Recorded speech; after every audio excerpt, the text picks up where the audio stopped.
Les inégalités filles-garçons vues par les enfants. Alors putain, quand on m'a envoyé ça ce matin, ah là, franchement, j'ai ouvert mes yeux. Alors c'est sorti, il y a que 40 000 vues. Ok, bon, on va regarder ça.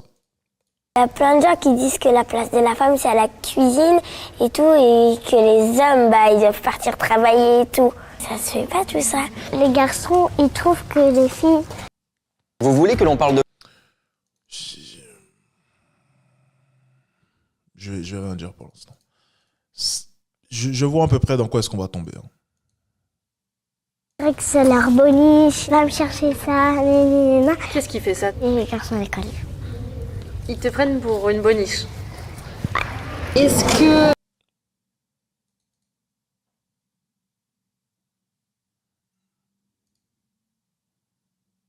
Alors là, j'aimerais bien... Non, c'est incroyable là. Filles, on dirait que ça a l'air boniche, va me chercher ça, nanana. Qu'est-ce qui fait ça? Et les garçons à l'école. Ils te prennent pour une boniche. Est-ce que... J'ai aucun souvenir, lorsqu'on était en primaire, qu'on envoyait les filles aller chercher les choses.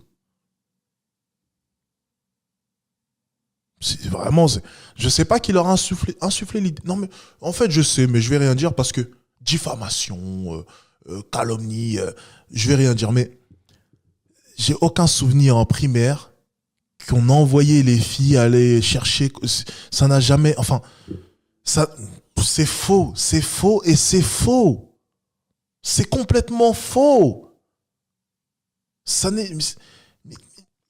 En primaire, qui a envoyé? Mais t'as tellement d'énergie en primaire. Mais c'est les vieux papas de 30 ans avec une bidoche comme ça qui envoient la femme aller chercher les choses. Mais quand t'es en primaire, t'as tellement d'énergie que tu vas... Enfin, c'est faux, ça. Ben oui, elle a entendu ça. Non, mais je vais rien dire parce qu'après on va... Tu vois, je vais rien dire parce que les procès sont jamais loin. Je vais rien dire. Tu vois, ça reste des gamins. Donc si je m'avance trop, les procès sont jamais loin. Je ne dirai rien. Mais... je vais rien dire. Allez. Ça c'est faux et c'est archi faux. Toi, dans ton quotidien, il y a des choses qui te gênent au niveau des inégalités filles-garçons? Oui. Ah oui. Oui. Oui. Oui.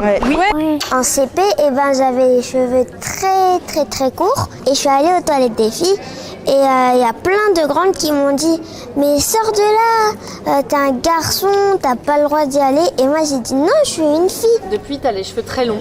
Oui, parce que de un, j'aime bien, et de deux, parce que j'ai pas envie que ça recommence. Je trouve ça injuste qu'il y ait des toilettes. Ah, les femmes, qu'est-ce qu'elles sont méchantes. Non, mais vraiment, c'est impitoyable, ce monde dirigé par les femmes, vraiment, Si, toilette garçon, parce qu'il n'y a pas forcément besoin, parce que ok pour l'intimité, il y a besoin d'avoir des cabines et tout ça, mais je vois pas pourquoi ça serait séparé. À la maison, il y a une seule toilette pour tout le monde. Je trouve ça pas juste en fait. Il y a des gens qui...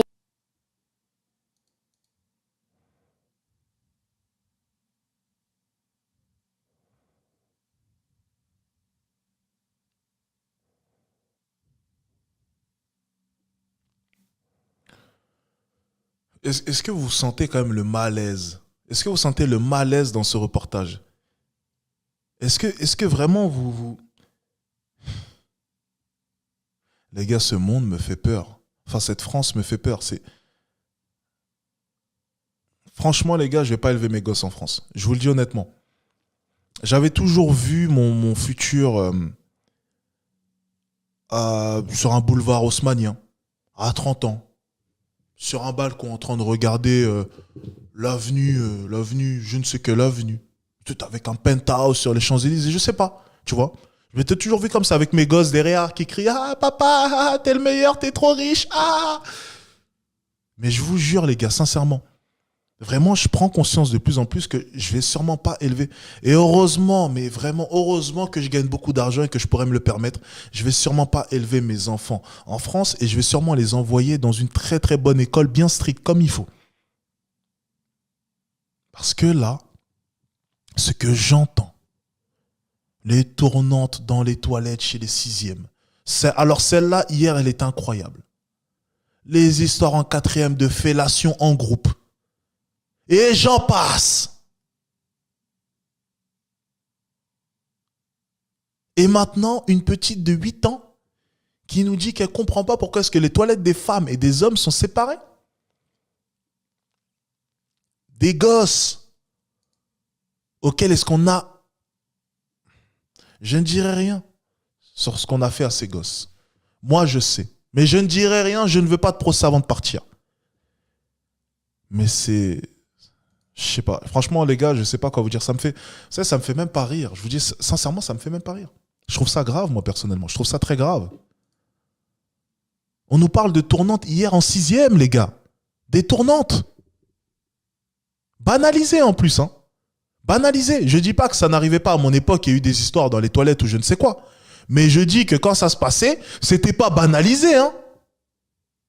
C'était vraiment c'était vraiment le moment où déjà ça commençait à aller vers le bas, hein, tu vois, ma génération là, les 99, ça commençait à aller vers le bas, tu vois. Mais c'était encore convenable parce qu'au moins on condamnait ça et du coup plus personne n'osait, hein. Lorsqu'il y a eu, je me rappelle, il y a eu vent d'une histoire comme quoi une fille avait fellationné quelqu'un, je ne sais où, ça avait fait le tour du collège, hein. Tout le monde était choqué, hein.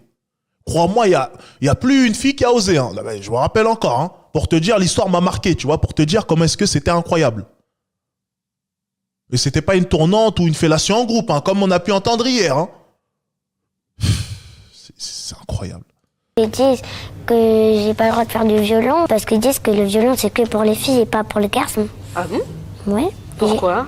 Je sais pas. Tu t'en fiches de ce qu'ils disent ou ça te fait un peu mal quand même? Moi, ça me fait un peu mal. À un moment... Non mais attendez, mais au bout d'un moment, on s'est tous pris des critiques.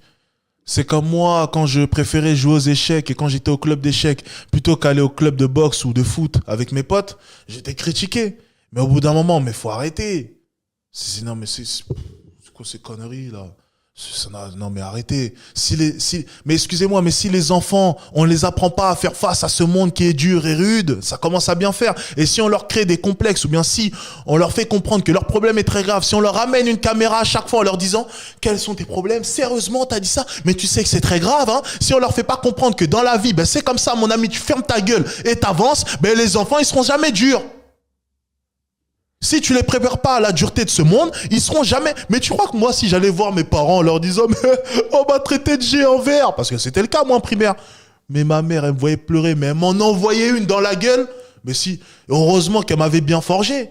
Mais tu crois vraiment que moi, si je m'étais pointé devant ma mère en pleurant « On m'a dit géant vert », parce qu'on me le disait souvent, mais je m'en foutais. Tu vois, parce que moi, on m'avait préparé à tout ça. Mais ma mère, elle me voit pleurer, elle me met une grande gifle dans ma gueule. Et machin chouette brut, parce que c'est eux là, encore une fois, toujours eux, hein. Ils seraient venus avec leur caméra. Mais c'est vraiment incroyable qu'on traite votre fils de géant vert. Vous ne voulez pas qu'on leur fasse ça. Ma mère les aurait regardés comme ça en disant quoi? Mais le monde est comme ça. Mais si on le prépare pas maintenant, comment est-ce qu'il va faire plus tard? Je suis désolé, c'est n'importe quoi. C'est n'importe quoi. Mais qu'est-ce qu'il a sur le cou lui? C'est quoi ça?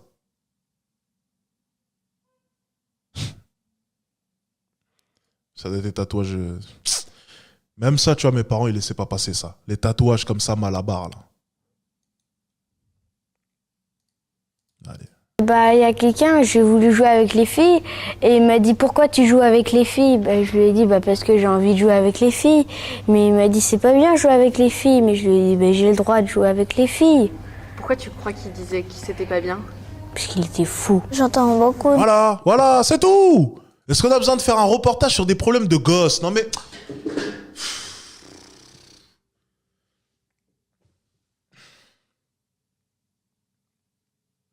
Titre de la vidéo, les inégalités filles-garçons vues par les enfants. Est-ce qu'on a vraiment besoin de mêler les enfants à vos conneries d'inégalité homme-femme? Est-ce que, parce que oui, parce qu'on appelait ça filles-garçons, tu vois, c'est histoire de faire penser qu'on change, tu sais, qu'on parle pas de la même chose. Est-ce qu'on a vraiment besoin de mêler les enfants à tout ça? De personnes dans la rue qui te disent les fleurs c'est pour les filles, les garçons c'est les motos, les voitures. Moi j'aimerais bien que ça change. Moi j'aime bien les roses, les marguerites. On sera toujours celle qui aime les roses. Souvent dans les films que je regarde, c'est pas les filles qui viennent vers les garçons, c'est toujours les garçons qui viennent vers les filles. Bah non, toi comme t'es une fille, et bah tu peux pas faire ça. Moi j'entends toujours des trucs comme ça et dans ma vie et du coup ça m'énerve. J'aimerais qu'il y ait l'égalité entre les filles et les garçons, pas plus puissante mais à la même hauteur que les garçons. Une fille. Ça n'a aucun sens. Le mot égalité, je sais pas combien de fois est-ce que je me suis prononcé là-dessus, équité, égalité, équité, égalité, équité, égalité, il faut quand même en comprendre le sens.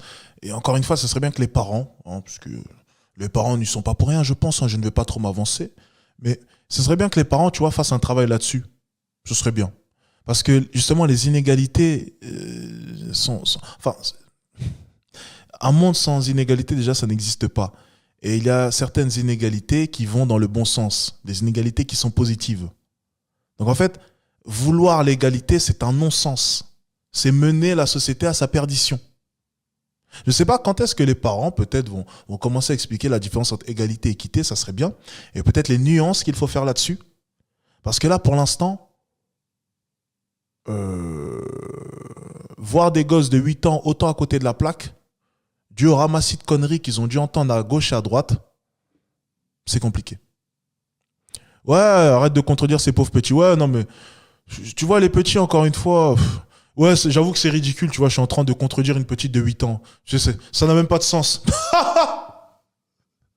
Ça n'a même pas de sens. Le gars, il est en train de faire une réaction, il contredit une petite de 8 ans. J'avoue que c'est ridicule. Hein. Mais quand je la contredis, en réalité, je contredis plus les parents. Parce que si tu penses une seule seconde qu'une petite de 8 ans, je vais dire les termes, j'en ai rien à foutre. Voilà. Comme ça, c'est bon. Si tu penses sincèrement qu'une petite de 8 ans, ce genre d'idée, ce genre de pensée-là, ça vient de nulle part, ça se dit dans la cour de récréation, c'est que mon ami, ça serait être malhonnête. Hein. Je pense qu'on sait d'où viennent ces idées et que moi, je trouve ça très, très grave, par contre. Très, très grave. Moi, j'appelle ça du formatage. Une fille qui parle à beaucoup de garçons, elle est perçue comme, ça va être cru, mais comme une salope. Ma mère, elle, qui de son côté, tu sais, voilà, c'est vraiment une relation à l'ancienne. Hein. C'était vraiment, voilà, s'occuper des gosses, blablabla. Et c'est vrai que mon père, lui, ne fait rien, c'est normal. Enfin, c'est normal dans ce modèle-là. Elle rabâchait pas à mes sœurs à longueur de journée. Vous devez être des femmes comme ça, comme ci, comme ça. Et vous devez pas. Elle faisait pas ça. Hein. En fait, elle te laisse le choix. C'est-à-dire qu'un gosse, tu lui parles pas de ça. Un gosse, il fait ses devoirs, il s'amuse et ça s'arrête là. Il découvre la vie. Il y a aucun souci. Ma mère, j'ai jamais vu ma mère essayer de rabâcher quoi que ce soit à mes sœurs. Et moi, de mon côté, on m'a jamais rabâché quoi que ce soit. Tu comprends les choses tout seul, tu t'adaptes, mais je sais pas. Et les garçons, quand ils parlent à beaucoup de filles, pour eux c'est normal, mais quand on est une fille, on est mal vu. Une fille, elle doit toujours être bien coiffée, bien maquillée, bien habillée. Et un garçon, pas forcément. Je suis un garçon. Voilà. Et lorsque du coup, en fait, c'est ce qu'elles n'ont pas compris justement, c'est que ça, ce que les garçons vous donnent, cette vision qu'ils vous donnent, c'est une bonne chose. Vous êtes en train d'essayer de déconstruire tout cela. Vous êtes en train de déconstruire l'image d'une femme que les hommes respectaient. Je trouve ça quand même incroyable. Elles sont en train d'essayer de déconstruire le modèle féminin que les hommes respectaient pour essayer de reconstruire leur modèle. Mais malheureusement, ce qu'elles n'ont pas compris, c'est que leur modèle, le modèle qu'elles essayent de construire ne sera pas respecté par les hommes. Désolé. Donc, soit vous faites avec et vous la fermez, soit vous repartez sur le modèle, l'ancien modèle. Mais ne faites pas chier. Ne demandez pas aux hommes qu'ils estiment, qu'ils trouvent ça normal qu'une femme puisse avoir 400 partenaires, 100 partenaires, 50 partenaires. Ne demandez pas cela. Si vous voulez le faire, assumez les conséquences. Mais ne nous demandez pas de déconstruire tous les modèles que nous avons assimilés. Et les modèles qui, selon nous, en plus, sont les bons. Parce qu'on estime que la femme, effectivement, dans notre vision des choses, et ça va surprendre peut-être certaines féministes que je le dise, oui, est spéciale. Parce que la femme a quand même ce rôle de devoir accoucher et de donner naissance à nos enfants. Donc oui, nous, de notre côté, on va estimer que votre corps est spécial. et qu'il ne faudrait pas qu'il ait pu être consommé par plein d'hommes. Mais ça, de votre côté, vous essayez de déconstruire tout cela. Et ensuite, vous allez vous présenter là je suis désolé, en vous plaignant que les viols ont augmenté, les agressions sexuelles ont augmenté. Mais est-ce que vous ne pensez pas qu'en essayant de déconstruire tous les modèles d'hommes qui vous respectaient durant tout ce temps, vous ne participez pas un peu à cette augmentation? Est-ce que vous ne pensez pas qu'en déconstruisant toutes les idéologies qui faisaient la beauté du gentleman, excusez-moi, chez les jeunes, est-ce que vous ne pensez pas que ça contribuera à la hausse de ces mêmes agressions? Est-ce que vous ne pensez pas du coup que les jeunes hommes qui émergent comme ça, qui deviennent du coup hommes, les garçons devenant hommes, n'ont plus aucun modèle sur lequel se baser pour devenir un homme respectueux vis-à-vis des femmes? Vous en pensez quoi? Vous en pensez quoi? Sur quoi vont-ils se baser? Parce que ça, c'est drôle, mais au bout d'un moment, vous voyez, il faut connecter les neurones, il faut arrêter d'être hypocrite. Je le voyais bien, moi, le changement. À mon époque, au lycée, il n'y avait pas OnlyFans. Hein. Mais j'essaie juste de m'imaginer un instant, ok, dans un collège, comme je l'étais, au fin fond du 19e arrondissement, dans une cité, avec au quotidien des filles faisant la promo d'OnlyFans, des filles montrant leurs fesses sur Instagram, des filles se vantant de leur body count, des filles disant que faire des plans à trois, c'est pas si grave que ça parce que c'est notre corps. Et je regarde tous mes beaux petits camarades. Peut-être que moi, de mon côté, j'aurais la jugeote de me dire que toutes les femmes ne sont pas comme ça, mais j'essaie de me mettre à la place de certaines personnes, certains profils que je voyais très bien, influençables. J'essaie de me dire, est-ce que dans leur tête, ils ne se diraient pas que les femmes, au final, sont toutes des et que les femmes de nos jours ne doivent pas être respectées? Et je pense sincèrement que c'est le cas. Je ne suis pas allé vérifier, je ne suis plus au lycée, je ne suis plus au collège, mais je pense sincèrement que ce comportement-là contribuera fortement à votre perte. Les viols vont augmenter, les agressions sexuelles vont augmenter. Tout ça parce qu'au final, la femme ne sera plus respectée.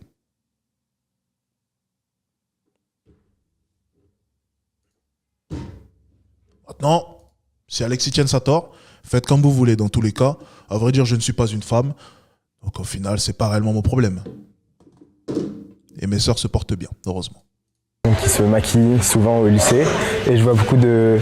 c'est surtout des garçons au lycée qui ont le même âge que moi, qui voient ça très négativement, qui assument forcément que je suis homosexuel ou quelque chose comme ça, alors que moi c'est juste... j'aime bien les couleurs. On me demande souvent si je suis... Je pense que les générations vont être de pire en pire. Et ça a commencé depuis l'année 2000, enfin je pense. Bref, l'humain part en couille. Force à toi Alex, mon idole. Ça fait plaisir Archie. Merci pour le don. Non-binaire parce que je porte un costard, alors que les vêtements ça n'a aucun rapport. Et la sexualité ça a encore moins de rapport. Et puis même quand j'étais à l'école primaire aussi on me disait garçon manqué parce que j'aimais pas les robes. À notre âge, au lycée, on se pose beaucoup de questions sur notre avenir et je trouve que les professionnels d'éducation ont un discours assez genré. Par exemple, les femmes dans le domaine de la médecine devaient se diriger pour être infirmières, sages-femmes, alors que les hommes, ils peuvent plus faire des métiers de main, ingénieurs. Au sport, même si on peut être la meilleure, les garçons ils choisiront toujours ensemble. Ils choisiront pas les filles? Ouais. Ouais. Pourquoi? Parce qu'ils pensent que les filles elles sont moins fortes. Pourquoi est-ce que toi c'est pas toi? Ils pensent que les filles sont moins fortes.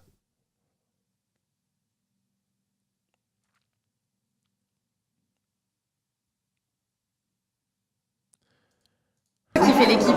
Les profs de sport, ils n'ont pas envie qu'ils râlent, du coup ils mettent que les garçons ensemble. Des fois on est choisi, mais c'est rare. Dans les livres d'histoire, les femmes qui ont fait de grandes choses dans l'histoire, elles sont souvent mises à l'ombre, on n'en parle pas souvent. Oh, c'est qu'il n'y en a pas beaucoup, c'est tout. Et en comparaison à ce que les hommes ont pu faire, c'est pas la même importance. Tu ne peux pas reprocher cela. Hein.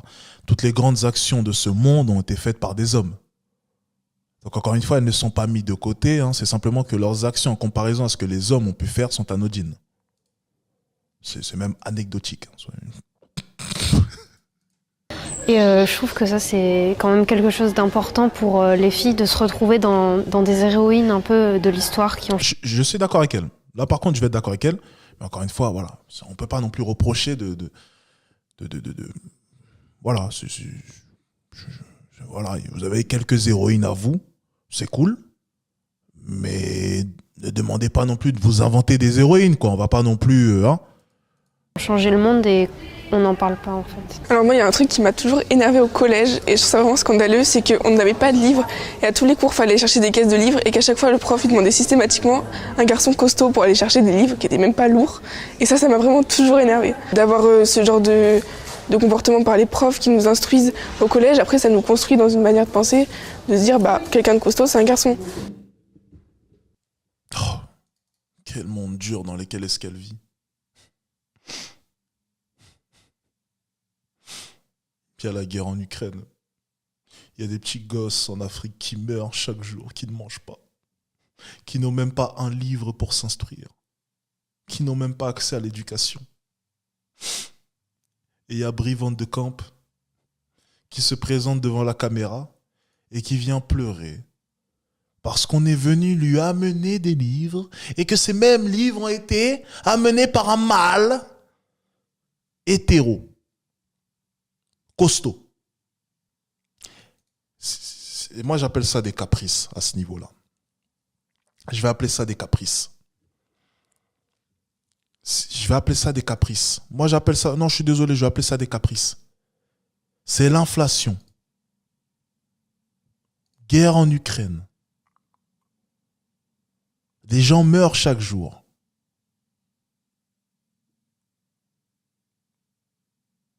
Et elle, son seul problème dans la vie, c'est les garçons vont chercher les livres.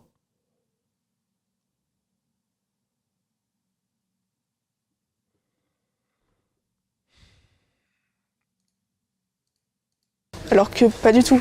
Donc moi je pense que déjà ça au collège c'est inadmissible presque parce que vraiment ça m'énerve. Aller chercher des caisses de livres ça peut être aussi pour les filles même si j'ai pas forcément d'aller chercher les livres pour le principe. Mais de ferme ta gueule, mais non mais c'est bon, vas-y, allez les gars, bon allez, c'est bon. On a fini, allez. Bon les amis, allez, c'est bon. On arrête là, c'est bon, on en a assez vu. Ouais, elle a les larmes aux yeux carrément. Elle veut pleurer en fait. Mais c'est pas. Mais c'est. Si, je trouve que c'est bien. Allez, vas-y, brut. Bah oui. C'est n'importe quoi. C'est pas possible.